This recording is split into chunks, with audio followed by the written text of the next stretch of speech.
Welcome back to the All Pokes podcast. I'm Ivan White, and with me today, once again, it's Nick Friesen. How you doing, Nick? Doing pretty good, Ivan. I'm excited for the rest of the week for OSU athletics. How about you today? Oh yeah, I'm feeling pretty good. Let's just get right into it. Bedlam happened over the weekend. That was fun.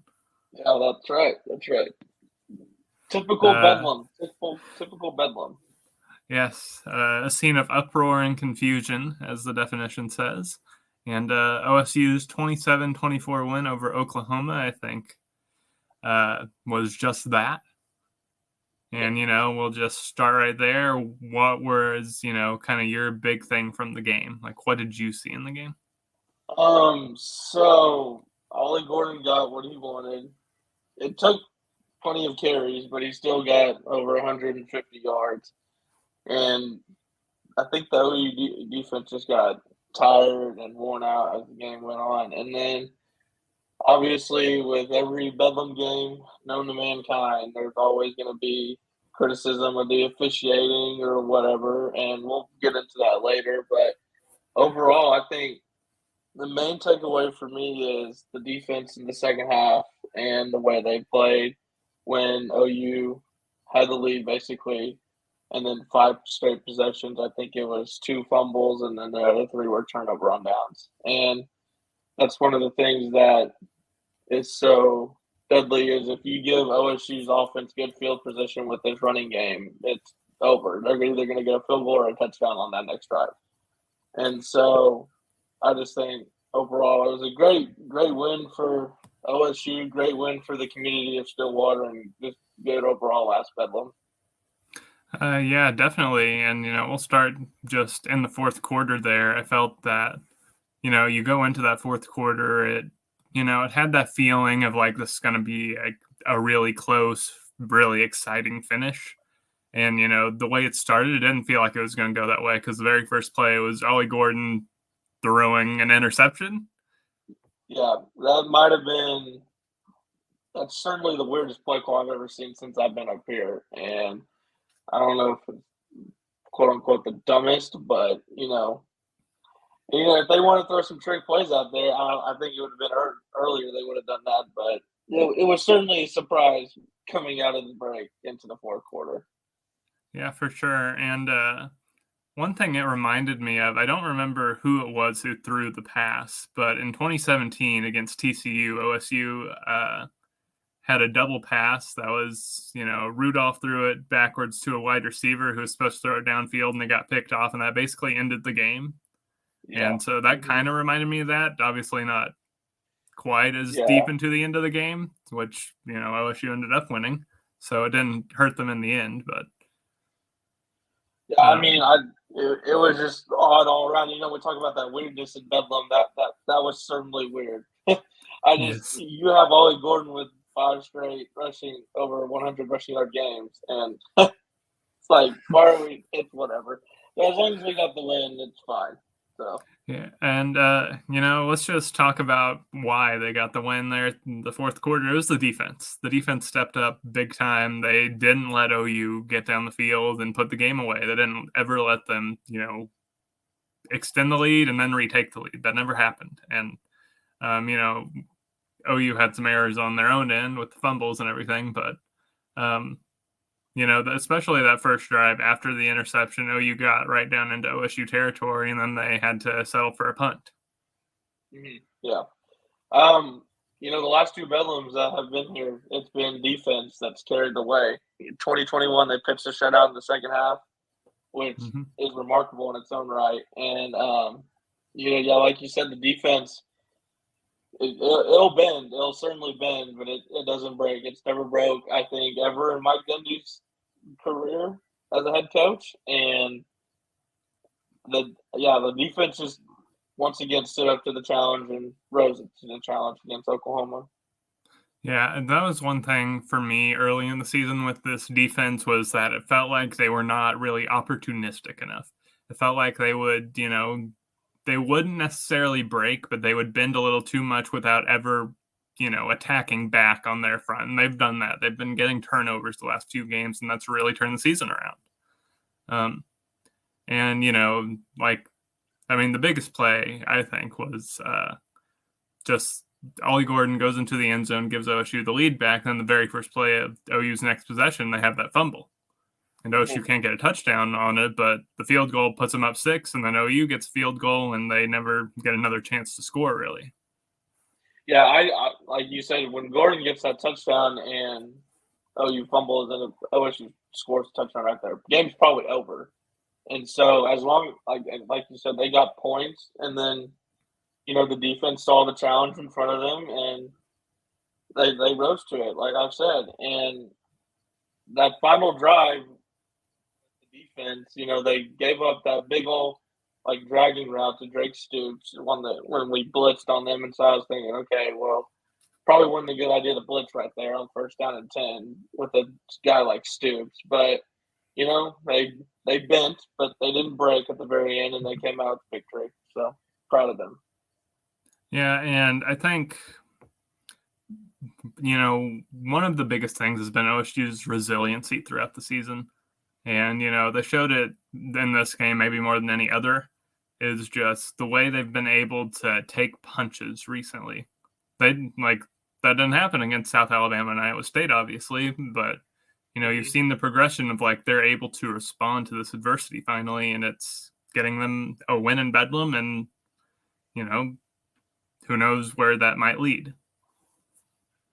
Yeah, we might be in Arlington in a couple weeks, and that's insane from where we came from the first 3 games. But it's like you said, they've taken punches. We've played some really good offenses in this 5-game winning streak. Especially Kansas, Oklahoma, and Kansas State. Those are 3 really, really strong offenses in this conference, and probably going to be really strong offenses and later in the next couple of years. And obviously OU's going to SEC, but Kansas and Kansas State are only going to get better because of their head coach and what they're able to do with the culture and what they're able to bring in with those players coming out of the portal or high school or whatever. And so we've taken some pretty good punches from teams, and we just kept coming back. And so, like you said, the resiliency has shown this season. Yeah, and I think, you talk about their offenses, and then you look at OSU's. They had some big performances over the weekend, not just Ollie Gordon. 2 receivers really led the way. Rashad Owens, I think this was the Rashad Owens game more than anything else. And then Brennan Presley had some really big plays there and important spots. There at the end, especially in the fourth quarter, he had a couple of really big catches. Yeah, so, I came into this game thinking, okay, Brennan's going to have a great game, but then there's going to have to be some other wide receiver that is going to got to show up. And because Ollie and Brennan are really good, they can beat some teams by themselves, but they can't beat probably the Oklahomas and the Texas and all of them just by themselves. And so Rashad Owens stepped up. Leon Johnson made some really good plays when he needed to. Jaden Nixon, as the backup running back, came in and made some really good plays. It was all around really good effort from the team. And that's just been the thing. The theme this season is just one big team, not just by himself. And so, yeah, they pulled out all our effort against the Sooners and came out with the victory. Yeah, and, Drake Stoops, he had a big game too. 12 catches, 134 yards. He was OU's main target the entire game. I think that was pretty obvious. And, one particular play he was also a target of, and that's led to a lot of controversy. You alluded to it at the beginning of this podcast. What do you think of the no call on the potential pass interference in the end zone? So I've watched that play over probably a million times now. That's over exaggeration, but and right. I understand where people are coming from, and I probably, if you replay that play multiple times, it's probably going to be pass interference. And while he did step out of bounds, I do think it's because, the motion and the momentum from Drake and from the defensive player for OSU, I can't remember who was covering him or anything, but there was just the momentum of them going out of bounds, and I think that's what he meant, the officiator, by saying, okay, he stepped out of bounds, so he didn't regain position, which is a whole different story. And so I've seen so many comments about that, about some OSU fans saying, well, it makes him an ineligible receiver when he steps out of bounds and stuff, which is not the case really. But it's going to be tight game, tight calls, and everything. But the fact of the matter is, OU had 5 possessions before that where they could have made some opportunities, and they didn't do that. And that's kind of what Brent Venables and most of the players have said so far coming out of this game is like we've had multiple opportunities besides that. And yeah, I mean, tough call. Could have went either way, but went OSU's way and certainly helped them for sure. Yeah, I mean, I think it was a missed call. I think that there's too much contact there for there to be nothing. But like you said, that's not the reason OU lost that game. There were a lot of, officiating wasn't the best in the game either way, really, I don't think. No, I mean, you could say it was probably a subpar officiating game. I mean, but, that's what happens sometimes in college football, and you just got to live with it as a head coach. And, there's a couple plays for OU where Brent Venables gets a unsportsmanlike penalty that it looked like a quick trigger by the official, but, it's whatever. It happens. It's Bedlam.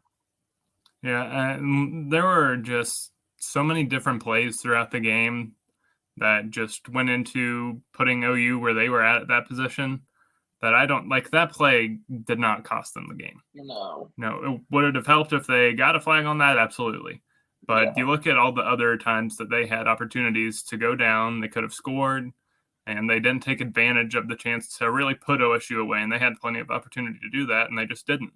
And that's where they lost the game. It wasn't anything with, that play helps, but it doesn't win you the game, I don't think. Yeah, if you're mad about that play during that situation, okay, don't run a drag rollout route, basically on 4th and 5, and Stoops only gets 3 yards out of the 5 and everything. And even Brent Venables said on his coaching show yesterday, we had a Rolodex of plays, which I thought is very, very interesting with all that has transpired there. I mean, they have so many questions and everything about where they were with Texas and now where they're at now. It's truly insane how that team has flipped over these past couple of weeks. Yeah, it's just been such an interesting situation. I mean, online, I'm sure you've seen plenty of OU fans just going in on Jeff Lebby and whatever's been going on with that offense because, frankly, they shouldn't have scored only 24 points on Saturday. Oh, yeah. I came in expecting a shootout, and, that's what happens with Bedlam. It always turns out to be the opposite way. But it's I've seen some people are saying, it's not like he's a great offensive coordinator. It's just when it comes down to the nitty-gritty stuff and, the game-changing plays, that it just seems like it's a little bit off. And, I mean, agree, disagree with that. But, it kind of shows in the game what happens in those late game situations, how last couple weeks ago against Kansas and now with us. And it's just been weird play calling in late stages of the game for Oklahoma. Yeah, and, OSU, they come out on top nonetheless. Yeah. And, now here we go. They're right at the top of the Big 12 standings, 5-1 in conference, tied with Texas, control their own destiny for Arlington. Do you think they make it there? And do you think they can pull off one against Texas or whoever else they may play? This week's a trap game against UCF.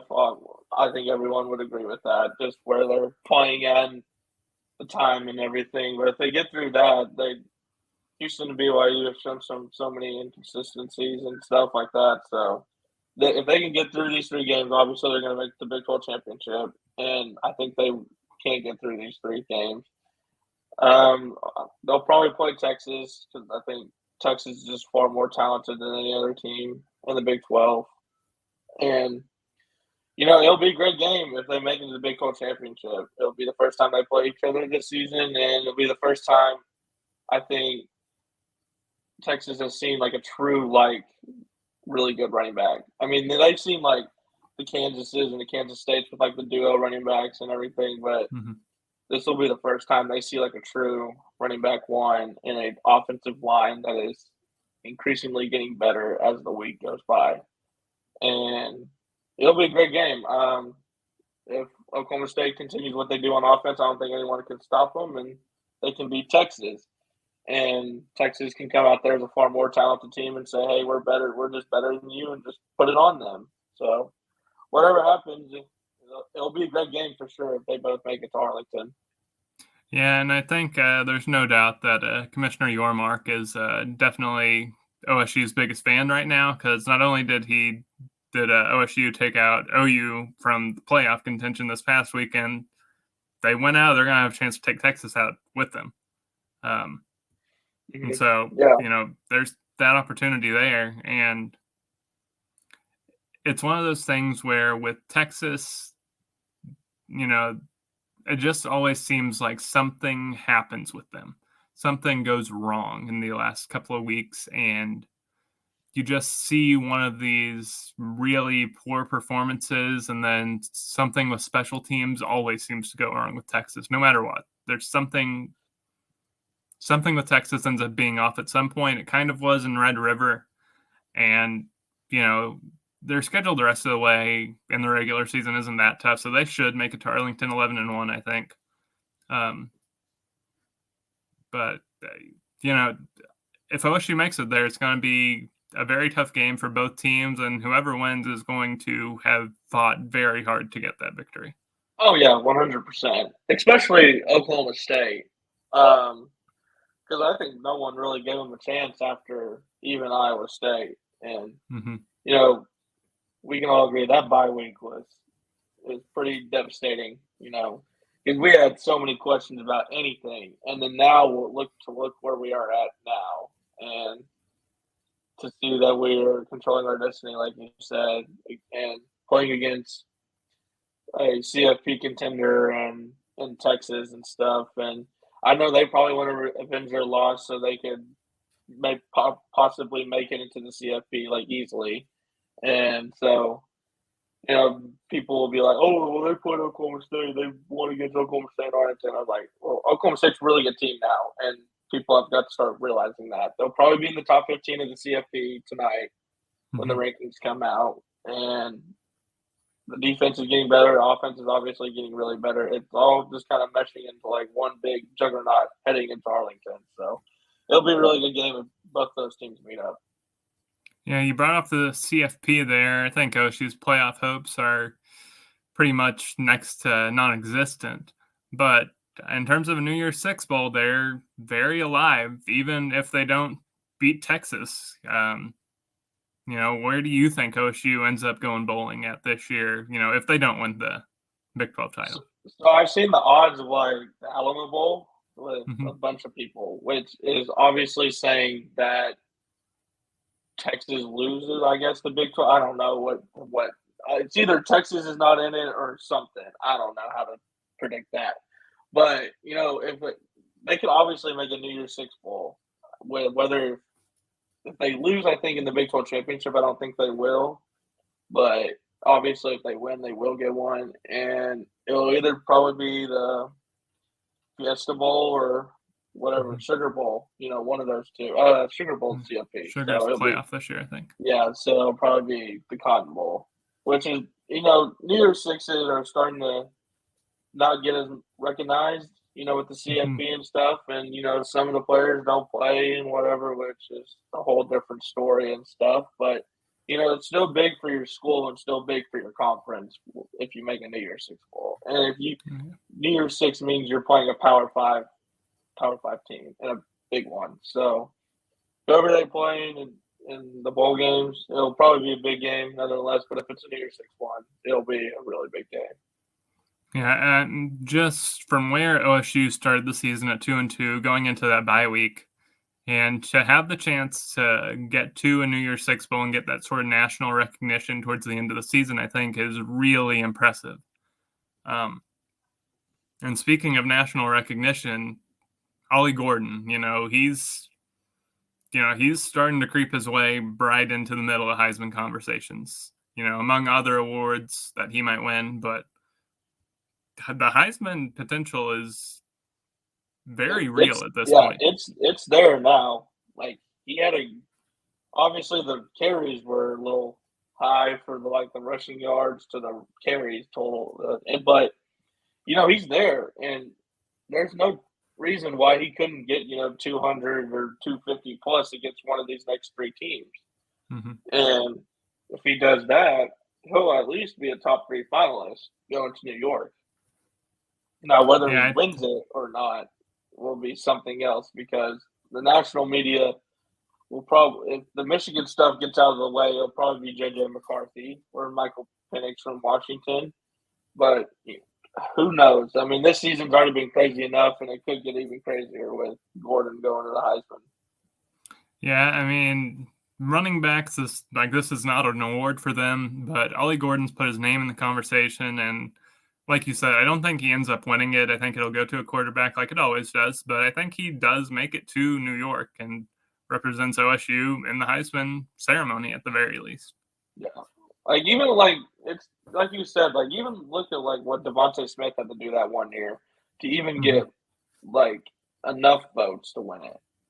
And so it's like you said, it's a QB1, and it could be like Penix, Caleb Williams, and JJ McCarthy because they could do that. Mhm. It's whatever, but Gordon deserves it. He deserves to be in all the awards conversations that he's in, and these next three games he could add to his resume, and it'll be interesting to see.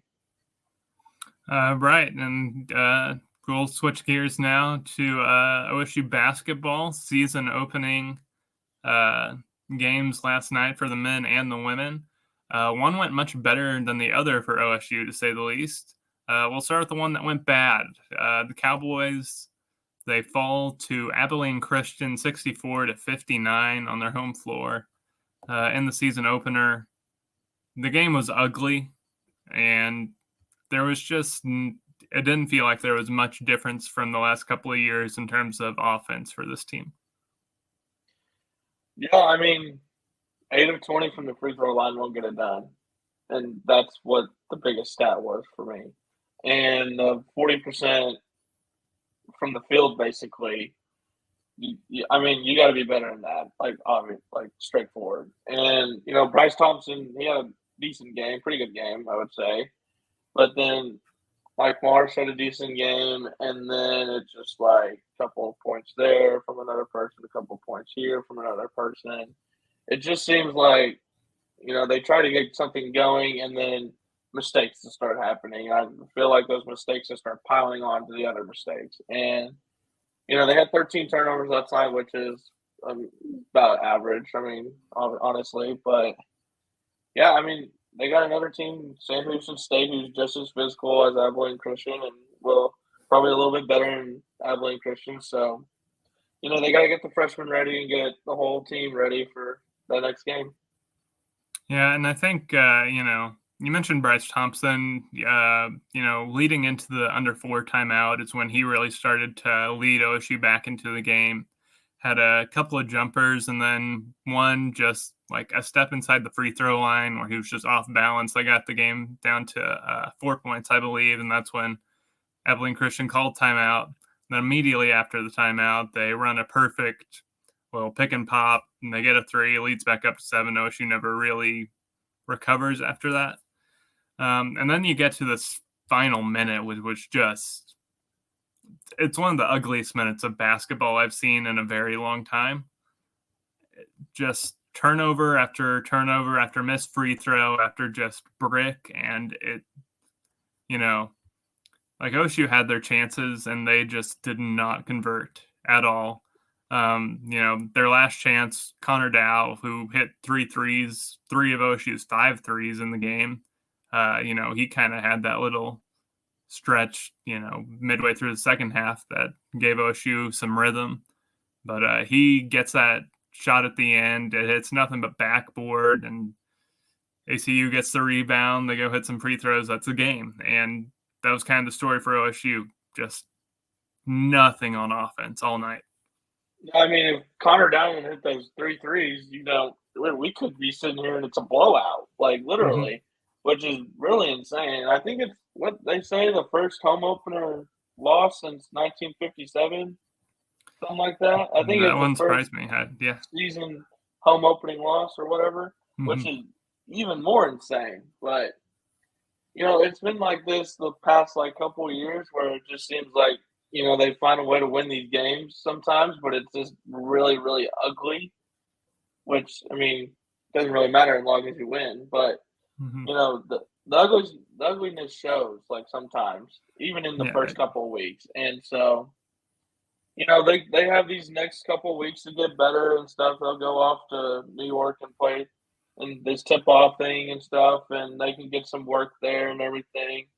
And before this Big 12 play, which is going to get really, really hard. I mean, I watched some of the Big 12 teams last night, and none of them are really slouches. They're all physical, and they can all shoot, play defense, and do everything they need to do to win these games and stuff. So we'll see how this season goes for the men's basketball team.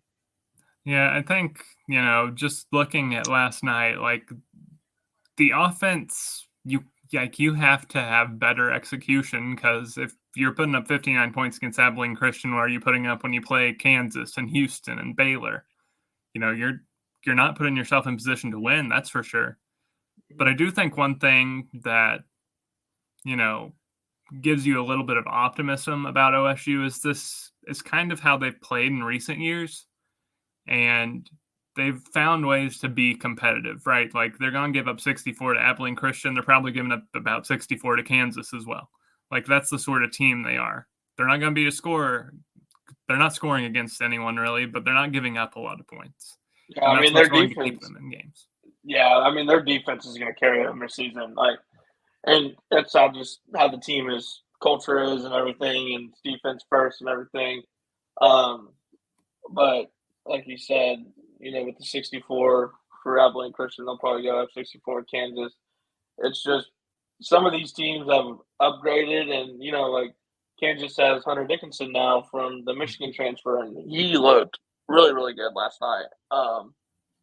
But yeah, it's like you said, this team has found a way to like win some games, and that's been their identity like the last couple of years. Is just like this gritty team that will do anything it will do to win these games, and will create all these turnovers and just create confusion and stuff on defense and everything. And so yeah, I mean they'll be fine. And this was a slip up, and yeah, they'll be good for the rest of the season. I think. Yeah, and there's no reason to hit the panic button on this team or anything, but I do think, if you get to a situation like you were in last year, you're on the bubble going into Selection Sunday. It's not going to look good that your first game of the season was a loss to Abilene Christian. That's Yeah, going I to be mean held against you no matter what. yeah, if they're going to be a bubble team, they got to like at least show out in these non-conference games and like Hmm. make it look like they were competitive, and they'll be fine. I mean, they'll win most of these games and stuff and everything. And the Big East Challenge, they play Creighton, and Creighton will give them a run for its money. But as long as they can keep to their identity and keep to their style of play, they'll come away with some wins in these games. Like it's just going to happen. And so, I think they'll make it comfortably in the NCAA tournament this year.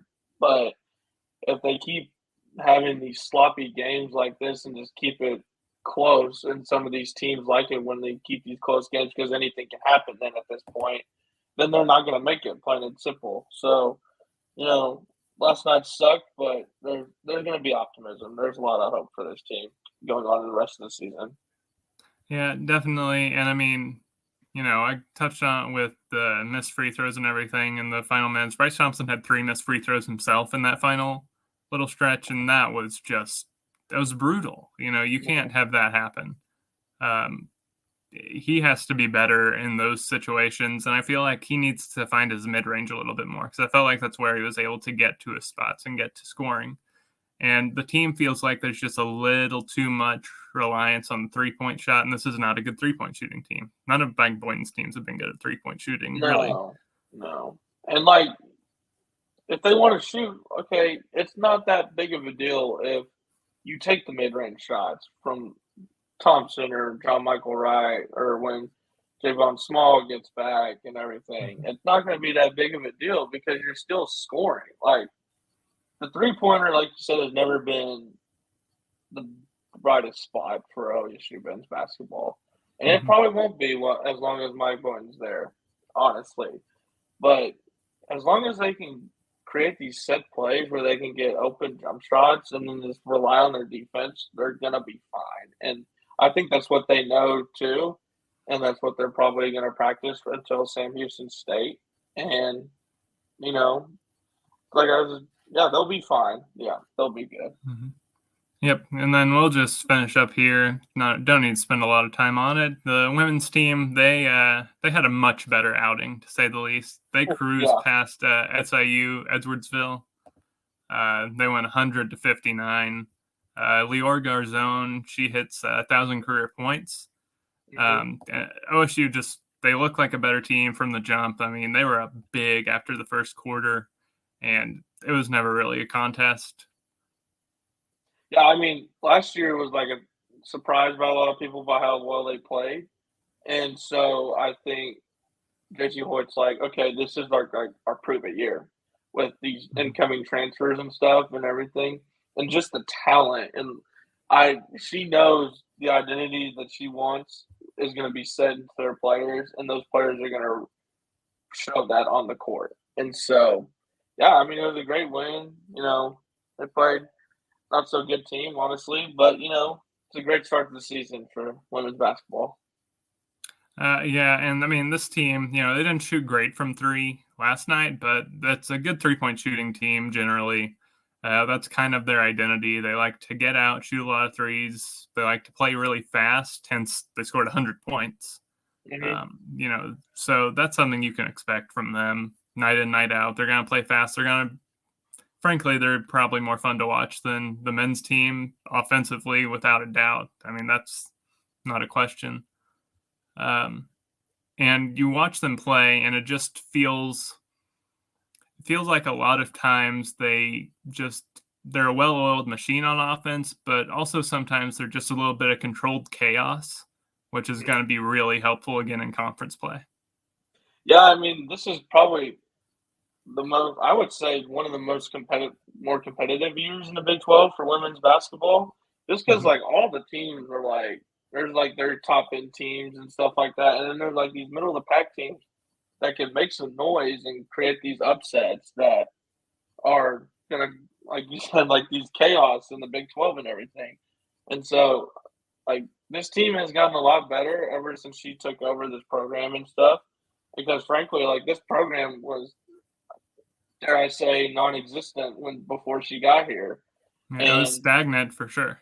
yeah, and so she saw this program and said, "Okay, what can I do better?" And she's done that. She's just created a new culture, not just like the players and the team as a whole, but just the whole students and fan base. Like you see it, there's going to be more fans and more students show up for these games because this is a fun team. This is a fun team to go watch, fun team to like cover and everything. And so, yeah, I mean, they can make some chaos in this Big 12 if they want to. Definitely. It'll be fun to see where both of these teams go from here. College football playoff rankings out tonight. We'll see where the Cowboys land, see, what they're going to be working with going into their game against UCF this weekend. Um, yeah, I think that's it for the podcast today. Nick, any final thoughts? Um, go Pokes, baby. That'll be it for the All Pokes podcast. That's Nick Friesen. I'm Ivan White. We'll see you next time.